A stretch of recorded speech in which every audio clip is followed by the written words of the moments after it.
요즘 사회에 학폭 미투가 일어나고 있습니다. 아시죠?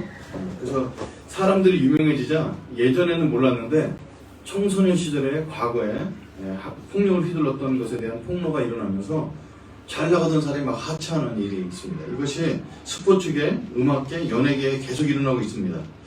철없던 학생 시절이라고 해서 용서해달라도 용서가 안 됩니다. 이거를 보고 나서 어떤 분이 SNS에 올렸는데 목사님이셨어요. 청소년 시절 때 주먹대나 쓰셨던 목사님 같습니다. 동창회를 30년 만에 가갖고 예전에 그 친구 자기가 때렸던 친구인데 기억도 안 나는데 그 친구가 와서 요즘 학폭 터지는 거 알지? 너 옛날 나 괴롭혔던 기억나? 그렇게 얘기를 하는데 목사님은 기억이 전혀 안 난대요. 그걸 어떻게 기억할 수 없냐고 막 소리 지르면서 하는 걸 보면서 그 SNS에 올리셨더라고요.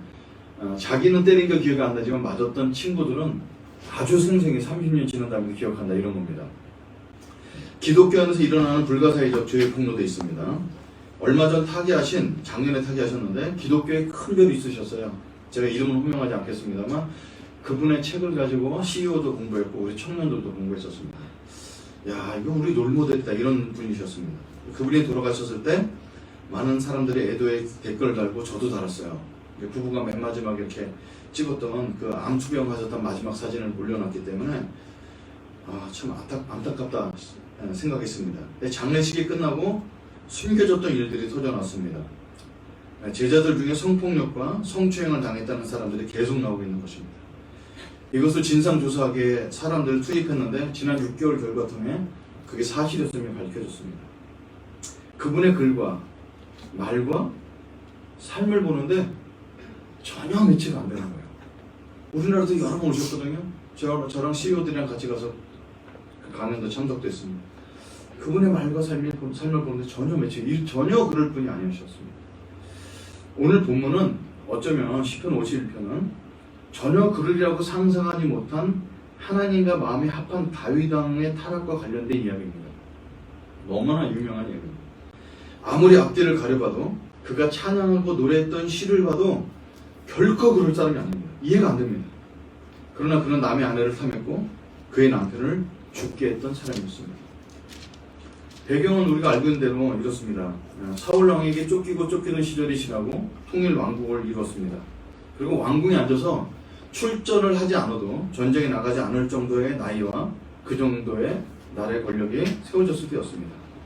한낮에 왕국의 높은 위치에서 백성을 내려다볼 수 있는 성에 앉아 있었는데 그 자리는 왜 높냐면 백성들이 밥을 먹는지 안 먹는지 굴뚝에서 나오는 연기를 보면서 백성들의 배를 고르는지 안 하는지를 살피는 자리였습니다. 그러나 마침 목욕을 하러 올라온 밧세바를 보게 되었고 그녀에 대해서 알아보러 사람을 보내게 됩니다. 그녀에 대한 정보를 충신들이 전해왔는데 충신 중에 충신 우리아의 아내였습니다. 다윗에게는 이미 두 아내가 있었고 더 필요하다면 정식 절차를 통해 후궁을 얼마든지 더 얻을 수 있었습니다. 그러나 다윗은 10계명 안에 뚜렷하게 들어있는 이웃의 아내를 탐하게 됩니다. 다윗은 신하의 보고에도 불구하고 밧세바를 궁에 불러 딱 하룻밤 보내게 됩니다. 다윗에겐 딱 하룻밤이었습니다. 그러나 그 죄악의 씨앗은 하루로 끝나지 않았습니다. 밧세바의 임신 소식을 듣게 되고 다윗은 어느 때보다 발빠르게 움직입니다. 전쟁터에 있는 우리아를 불러들여 집에 들여보내는 전략이었지만 우리아는 너무나 충성스러운 사람이었습니다. 다윗의 불충함이 우리아의 충성을 오염시키게 했습니다. 결국 우리아는 험난한 전쟁터로 내보내고 고의로 고립시켜 죽게 되었습니다. 우리아를 죽인 사람은 암몬 사람이지만 사실상의 살인은 다윗의 마음 속에서부터 시작되었고 진행되었습니다. 그렇게 과부가 된 밧세바를 궁으로 불러들여 후궁으로 맞이해드립니다. 전혀 다윗과 같지 않습니다. 고난 중에 주님을 찬양했던 다윗은 어디로 갔습니까? 그 어려운 중에도 사람들을 돌봤던 다윗의 마음은 어디로 갔습니까? 아무도 왕의 잘못을 말하지 않던 중에 선지자 나단이 하나님의 음성을 듣게 됩니다. 사무엘하 12장 1절부터 나와 있는 내용을 읽어드리겠습니다. 여호와께서 나단을 다윗에게 보내시니 그가 다윗에게 가서 그에게 이르되 한 성읍에 두 사람이 있는데 한 사람은 부하고 한 사람은 가난하니 그 부한 사람은 양과 소가 심이 많으나 가난한 사람은 아무것도 없고 자기가 사서 기르는 암양 새끼 한 마리뿐이라. 그 암양 새끼는 그와 그의 자식과 함께 자라며 그가 먹는 것을 먹으며 그의 잔으로 마시며 그의 품에 누움으로 그에게는 딸처럼 되었거늘 어떤 행인이 그 부자에게 오매 부자가 자기에게 온 행인을 위하여 자기 양과 소를 아껴 잡지 아니하고 가난한 사람의 양 새끼를 빼앗아다가 자기에게 온 사람을 위하여 잡았나이다 하니 다윗이 그 사람으로 말미암아 노하여 나단에게 이르되 여호와의 살아계심을 두고 맹세하노니 이 일을 행한 그 사람은 마땅히 죽을 자라. 그가 불쌍히 여기지 아니하고 이런 일을 행하였으니 그 양 새끼를 4배나 갚아 주어야 하리라 한지라. 나단이 다윗에게 이르되 당신이 그 사람이라. 이스라엘의 하나님 여호와께서 이와 같이 이르시기를 내가 너를 이스라엘 왕으로 기름 붓기 위하여 너를 사울의 손에서 구원하고 내 주인의 집을 내게 주고 내 주인의 아내들을 내 품에 두고 이스라엘과 유다 족속을 내게 맡겼느니라. 만일 그것이 부족하였을 것 같으면 내가 내게 이것 저것을 더 주었으리라. 그리한데 어찌하여 내가 여호와의 말씀을 억진 여기고 나보기에 악을 행하였느냐. 내가 칼로 햇사람 우리아를 치되 암몬 자손의 칼로 죽이고 그의 아내를 빼앗아 내 아내로 삼았도다. 당시 왕은 아무도 심판할 수 없었던 시대였습니다. 나단은 비유를 들고 다윗에게 나와서 스스로 심판을 내리도록 합니다. 다윗은 그의 이야기의 주인공이 자기인지 알지 못하고 바로 심판을 합니다. 다윗이 내린 자신에 대한 심판은 사형이었습니다. 나단은 분명히 얘기합니다. 그 사람이 바로 당신입니다. 이 지적 앞에 다윗이 무너집니다. 나단이 무서운 것이 아니라 하나님 앞에 무너집니다. 오늘 그 심정을 담은 시가 시편 52편입니다. 다윗의 처절한 회개의 마음을 담은 시입니다. 시는 그냥 시입니다. 그것을 신학적으로 분석하기에 앞서 그의 처절한 울부짖음과 죄로 인해 아파하는 절규를 같이 들을 수 있었으면 좋겠습니다. 다음 장면 보여주시고 한 번 더 눌러주시면 나오겠습니다. 한 번 더 눌러주세요. 소리가 나올 거예요. 다시 올려주시고요. 하나님이여, 주의 인자를 따라 내게 은혜를 베푸시며 주의 많은 긍휼을 따라 내 죄악을 지워주소서. 나의 죄악을 맑게 씻으시며 나의 죄를 깨끗이 제하소서.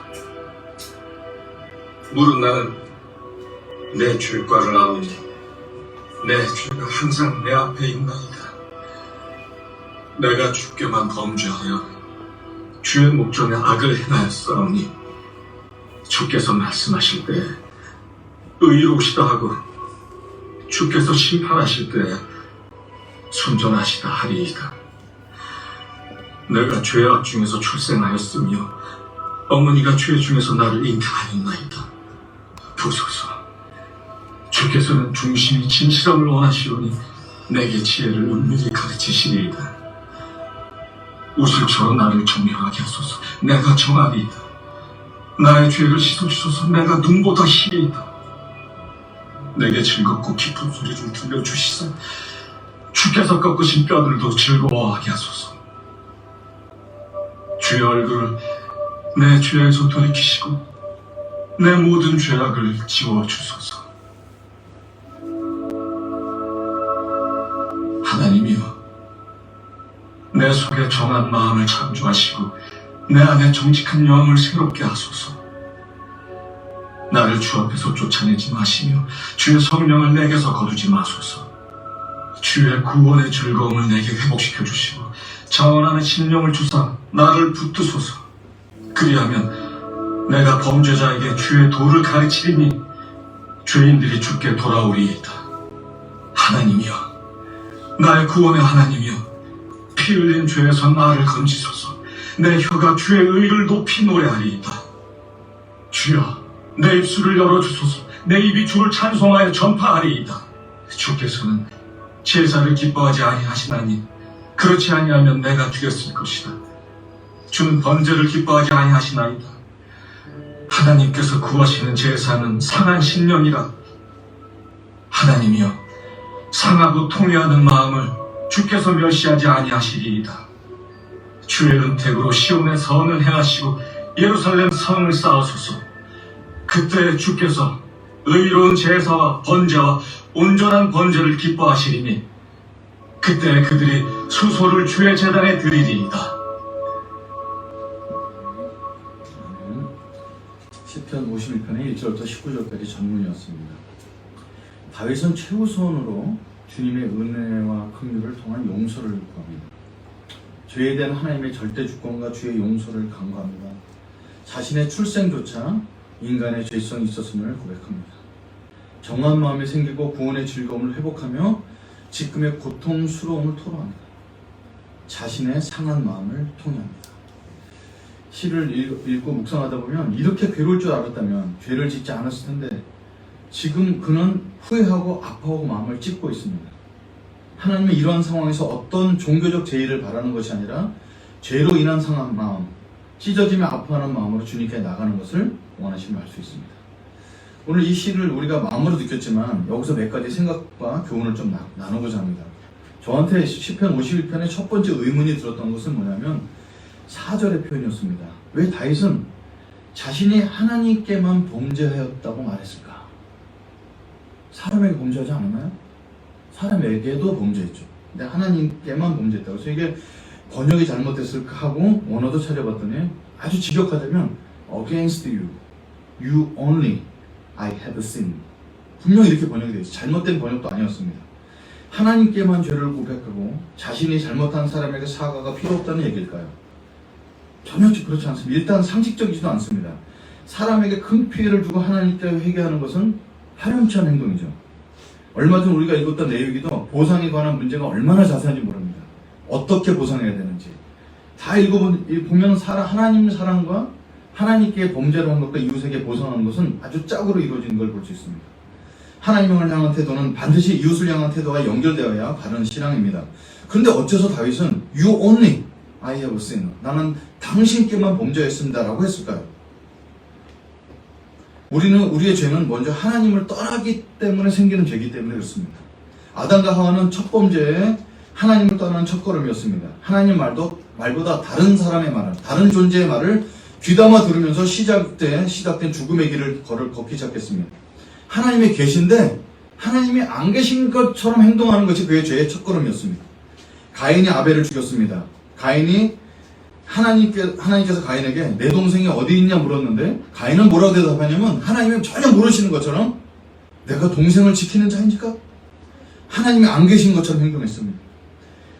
모든 죄의 뿌리, 모든 죄의 시작은 하나님이 부재하신 분으로 인식하기 때문에 시작된다는 것을 다윗은 고백하고 있습니다. 다윗은 죽은 우리아를 돌이켜 살릴 수 없었습니다.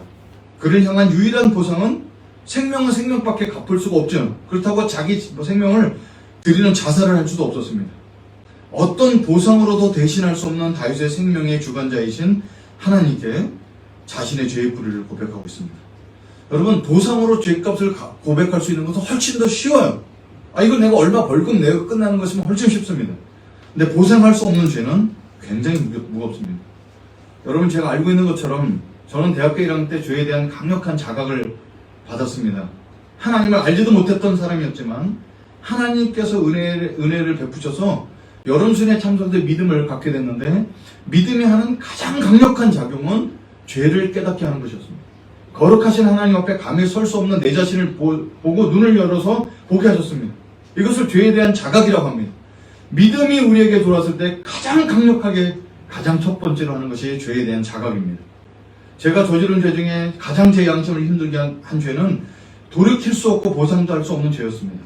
이미 죽어 이 세상에 없는 정신박약의 소아마비 누님을 구타한 사건이었습니다. 아무 저항도 할 수 없는 장애를 내 삶의 고단함을 다 쏟아부어서 때렸습니다. 누님의 몸에 난 멍든 자국은 시간이 흐르면서 흐려졌고 몇 년이 지난 후에 돌아가셨습니다. 하나님은 제 양심을 자극하셨고 내 속의 잔인함을 하나님 말씀을 통해서 보게 하셨어요. 저는 저를 위해 아무것도 할 수 없었고 죄를 용서를 받기 위해서 아무것도 할 수 없었고 지옥만이 저를 기다린다는 걸 깨달았습니다. 그래서 저는 고백합니다. 하나님, 저는 죄인입니다. 그래서 하나님께 고백했어요. 누님에 대한 미안한 마음이 없는 것이 아닙니다. 근데 죄의 뿌리는 하나님 없이 하나님을 믿지 않고 살았던 것에 시작되었기 때문에 하나님께 죄를 고백하는 겁니다. 지금 다윗이 고백하고 있습니다. 하나님, 저는 당신을 거역했습니다. 하나님, 저는 당신에게 죄를 지은 지옥에 갈 존재입니다. 하나님이 없는 것처럼 행동했기 때문에 우리와도 죽게 되었습니다. 라고 고백하고 있는 것입니다. 범죄했을 때 가장 중요한 것은 뭘까요? 범죄하게 되었을 때 회개하는 거죠. 회개하는 겁니다. 근데 우리는 회개를 너무 쉽게 생각하는 게 이 시대의 문제인데, 회개하는데 가장 중요한 요소가 뭘까요? 오늘 16절 17절에 말씀이 이렇게 나와 있습니다. 주께서는 제사를 기뻐하지 아니하시나이다. 그렇지 아니하시면 내가 드렸을 것이라. 주는 번제를 기뻐하지 아니하시나이다. 이걸 기뻐하지 않을 리가 없죠. 근데 이유가 있습니다. 17절에 하나님께서 구하시는 제사는 상한 심령이라 하나님이여 상하고 통회하는 마음을 주께서 멸시치 아니하시다. 그러니까 상하고 통회하는 마음 없이 드리는 제사를 기뻐하지 않는다는 얘기입니다. 근데 두 번째로 우리가 좀 생각해 볼 것은, 범죄를 깨달았을 때 가장 중요한 것은 죄를 고백하는 어떤 기도문이나 그 회개의 어떤 형식이 아니라 상한 심령, 즉 통회하는 마음을 갖는 것이 가장 중요하다는 것입니다. 얼마 전 안타까운 지인 목사님의 소식을 듣게 되었습니다. 학식도 풍부하고 능력이 많으신 분이셨습니다. 암으로 투병하신다는 소식을 듣게 되었는데, 나이가 제 또래예요. 활동도 풍부하시고 건강한 분이셨습니다. 근데 최근에 봤던 사진은 앙상한 뼈만 남은 최근의 모습에 제가 너무 놀랐습니다. 여러분, 자녀들도 다 커서 미국에서 대학을 졸업하고 했으니까 이제는 편안한 날만 남지 않았는가라고 생각하고 있었는데, 문제가 거기에 있었어요. 여러분, 성도가 50명도 되지 않는 교회에서 어떻게 자녀들을 다 미국 대학 공부를 시킬 수 있었을까요? 저는 그게 참 궁금했었습니다. 어느 날 교회 헌금에 목사님이 손을 대기 시작합니다.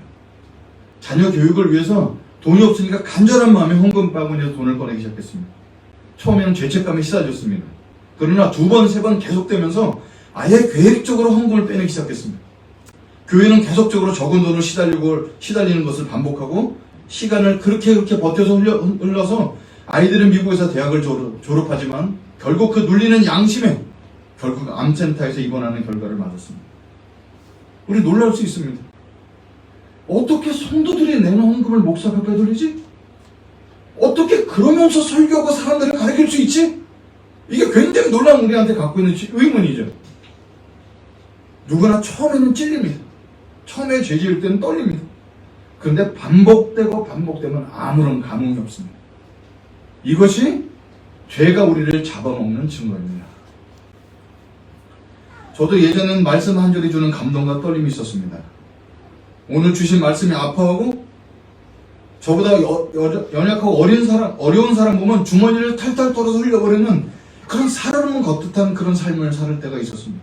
그러나 어느 날부터인가 말씀에 감흥이 없고 죄에 대한 주님의 자극을 받아도 난 원래 죄인인 걸 어떻게 100% 순전할 수만 있는가? 저 어마어마한 죄를 짓고 더 뻔뻔하게 사는 사람이 얼마나 많은데 하며 살고 있는 저를 발견하게 됩니다. 하나님을 만난 감격과 죄 사함에 대한 기쁨이 사라지고 죄에 대해서 둔감해지고 있는 걸 깨닫기 시작합니다. 여러분, 죄에 대한 깨달음도 있고요, 회개에 대한 것도 알아요. 그래서 입술로 고백하면서 죄를 고백합니다. 종이에 써가면서도 죄를 고백합니다.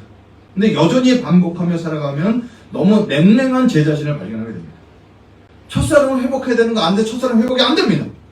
감동적인 말씀이나 글이나 책을 읽어도 그때뿐이지 마음까지 찢어지지 않는 것을 발견합니다. 여러분, 우리는 옷을 찢는 건 굉장히 잘 찢을 수 있어요. 근데 마음을 찢는 게 너무 어려운 거지. 상하고 통해하는 심령은 그 마음을 찢는 것인데, 하나님은 기가 막힌 예배와 제 입술로 나오는 엄청난 설교를 기대하시는 것이 아니라 제 속에 있는 상한 심령, 통해하는 마음을 기대하신다는 사실입니다. 상한 심령, 통해하는 마음을 다르게 표현하는 것이 마음을 찢는 것인데, 세상에서 가장 힘든 것이 마음을 찢는 것입니다. 그렇지 않나요, 여러분? 여기 대학교 와서 예수님 뜨겁게 만났던 사람들 많잖아요. 근데 결혼하고 사회생활하면서 왜 예배에 나와서 마음을 찢는 게 그렇게 안 될까요? 여러분, 아는데 안 됩니다. 아는데 안 돼요. 아니, 예수님을 처음 믿을 때 순수하고 괜찮죠. 근데 목사가 되고 지금까지 살면서 예수 믿은 30몇 년이 넘는데 알아요, 회개해야 되는 거. 근데 마음을 찢는 마음이 안 찢어지면 이게 얼마나 어려운 일이냐. 다윗의 위대함은 그가 범죄하지 않았음에 있지 않고 최고의 권력자이면서 아무도 그에게 벌을 내리지 못하는 환경인데 하나님을 인식하고 마음을 찢었다는 것에 있습니다. 이게 위대한 거예요. 아니, 우리가 함부로 말하면 안 돼요. 아니, 다윗도 범죄했는데 함부로 얘기하면 안 됩니다. 10절부터 12절입니다. 하나님이여, 내 속에 정한 마음을 창조하시고 내 안에 정직한 영을 새롭게 하소서. 나를 주 앞에서 쫓아내지 마시며 주의 성령을 내게서 거두지 마소서. 주의 구원의 즐거움을 내게 회복시켜 주시고 자원하는 심령을 주사 나를 부르소서. 다윗이 뭘 슬퍼했습니까? 다윗은 자신 마음속에 정직한 영이 사라진 것을 슬퍼했습니다. 다윗은 성령의 임재가 사라지는 것을 두려워했습니다. 다윗은 구원의 즐거움이 없어진 것을 괴로워했습니다. 이래서 다윗은 하나님과 마음이 합한 사람이었구나 라고 깨닫게 됩니다. 그의 최고의 가치는 하나님과의 살아있는 교제였고 그것이 그의 생명이었어요. 통일 왕국의 왕이 중요한 것이 아니었습니다. 하나님의 교제가 소홀해져도 나의 유익을 더 챙기는 우리 모습과 너무너무 달랐습니다. 우리는 무엇에 아파합니까? 우리가 산 주식에, 산 아파트에, 다른 사람이 산 아파트에 나는 살지 못했던 그것 때문에 슬퍼하지 않는가 돌아보면, 그렇다면 죄 앞에서 우리는 우리의 마음을 어떻게 찢을 수 있을까요? 안 찢어지는 거 알아요. 근데 우리는 어떻게 찢을 수 있을까요? 유명하신 목사님의 감동적인 설교를 들으면 가능할까요? 네, 잠깐은 가능하겠죠.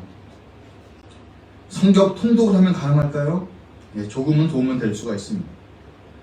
죄를 지으면서 잘못된 삶을 계속 살면서 마음을 찢지 못하고 있다면 지옥이 내게서 가깝구나라고 느껴야 됩니다.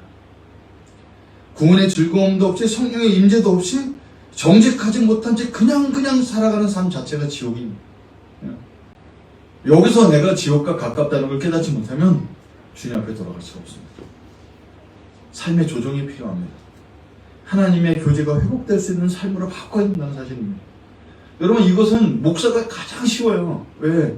오늘 다시 한번 마음을 먹고 하루 아침 1시간을 정말 주님과 함께하고 싶고 매일 주시는 말씀에 귀를 기울이라고 경배와 찬양 혼자 드리면서 주님과 만남을 가장 소중히 여기면서 매일 생수를 마시는 일을 저는 아주 쉽게 할 수 있다는 거예요. 환경상.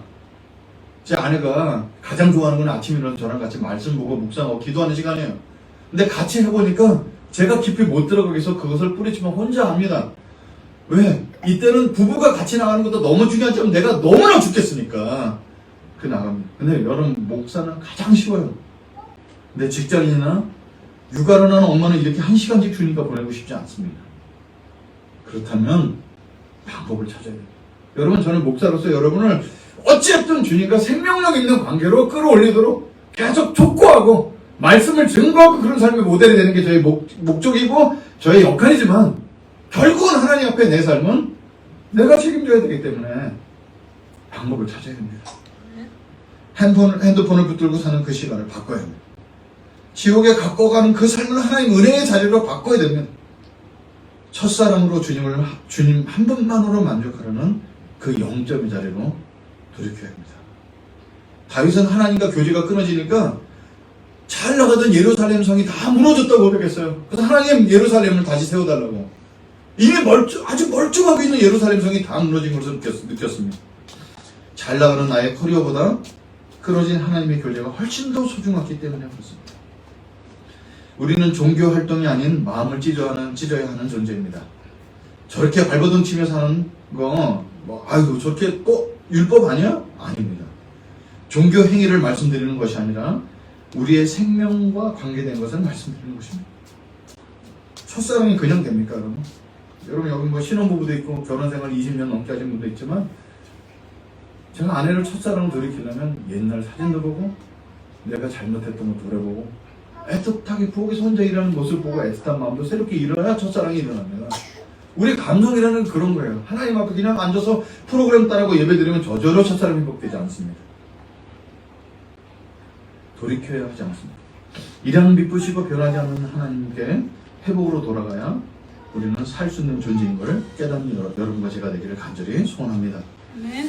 세 번째 포인트 하나 더 보겠습니다. 이렇게까지 회개한 다윗의 삶의 결과는 어땠을까요? 죄를 용서받고 다 삶을 회복시켜 줄 것 같잖아요. 아닙니다. 하나님께 용서를 해주십니다. 그러나 죄의 결과는 책임지게 하셨습니다. 잔인하죠. 불륜으로 태어난 첫 아이는 다윗의 금식 기도에도 불구하고 죽게 됩니다. 다윗은 아들 압살롬에게 배신당하여 모든 아내를 아들에게 뺏깁니다. 아들에게 쫓기다 쫓기며 살다가 겨우 회복하는 인생 말년을 보내게 됩니다. 왜 하나님은 용서를 해주셨음에도 불구하고 죄의 결과를 남기시는 이유는 뭘까요? 그게 세 번째 포인트인데, 하나님은 우리가 다시는 같은 죄로 인해 괴로워하지 않기를 원하시기 때문입니다.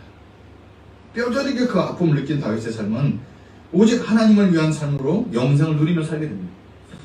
열왕기상 1장 1절부터 4절까지 읽어드릴게요. 다윗이 회복된 삶입니다. 다윗이 나이가 많아 늙으니 이불을 덮어도 따뜻하지 아니한지라. 그의 시종들이 왕께 아뢰되 우리 주 왕을 위하여 젊은 처녀 하나를 구하여 그로 왕을 받들어 모시게 하고 왕의 품에 누워 우리 집 왕으로 따뜻하시게 하리이다 하고, 이스라엘 사방 영토 내에 아리따운 처녀를 구하던 중 수넴 여자 아비삭을 얻어 왕께 데려왔으니 이 처녀는 심히 아름다워 그가 왕을 받들어 시중을 들었으나 왕이 잠자리는 같이 하지 아니하였더라.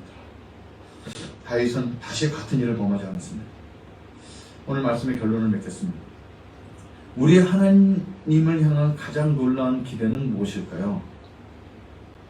우리가 가져야 될 하나님을 향한 가장 위대한 도전은 무엇이어야 할까요? 일평생 함께 하시는 하나님과 생생한 교제가 끊어지지 않고 영생을 누리는 겁니다. 하나님은 여러분에게 생활 선교사를 기대하시는 것이 아니에요. 하나님은 가까운 교회의 부흥을 기대하시는 것이 아니에요. 하나님은 이승재 목사에게 어마어마한 사역을 기대하시는 게 아니에요. 하나님은 우리 모두에게 똑같은 가장 최고 것을 기대하시는데, 그것은 뭐냐면 하나님과 생생한 교제가 끊기지 않고 살기를 기대하신다는 겁니다. 그렇게 살아보니까 생활 선교사가 되고, 그렇게 살아보니까 교회도 부흥될 수도 있고 안 될 수도 있고, 그렇게 살아보니까 목사에 대한 삶이 너무 못된 삶이고, 그렇게 살아보니까 생활 선교사로 사는 것이 너무너무 좋은 것입니다. 그래서 시편 51편은 그 끊어짐에 대한 아픔과 회복을 향한 절절함이 묻어있는 우리들의 고백이 담긴 시입니다. 우리 모두 함께 예수님과 동행합시다. 아멘. 생활 선교사로 삶이 무슨 프로젝트를 하는 삶이 아니라 생생한 주님과의 동행하는 삶인 줄 믿습니다. 아멘. 그러면서 나타나는 하나님의 손길을 증거하는 삶을 이번 한 주간 또 함께 살기를 소원합니다. 아멘. 기도하겠습니다.